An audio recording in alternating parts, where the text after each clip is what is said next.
Ano ang iyong pangalan? Nais kong malaman. Dahil sa bawat sulyap ko sa'yo, parang sining na sa mata ko'y gumuguhit. At kung may nobyo ka na ba, sana na may wala. Hindi sa pagiging makasarili, kundi dahil sa pagkakataong baka pwede. Oh, binibini sa bawat pagkurap ng mata.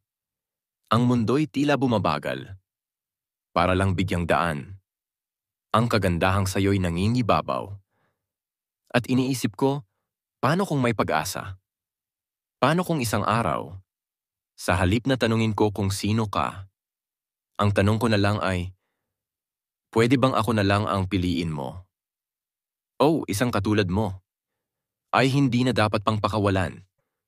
Hindi na dapat pang pagdudahan. Kung ako'y mapalad at maging tayo, pangako, hinding-hindi kita bibitawan. Aalagaan ka sa paraang hindi mo pa natitikman, hindi mo pa nararanasan, dahil ikaw sa akin ay prinsesa, at ako'y handang maging anuman. Basta ikaw ang maging tahanan. Hindi ako naglalaro. Hindi ako nagbibiro.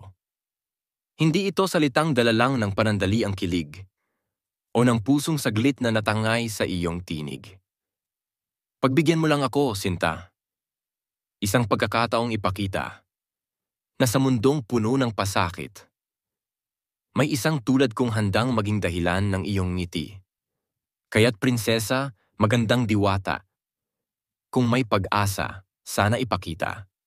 Sapagkat ang aking pag-ibig, hindi lang tula, hindi lang awit, kundi isang pangakong kahit anong mangyari, hindi kita bibitawan.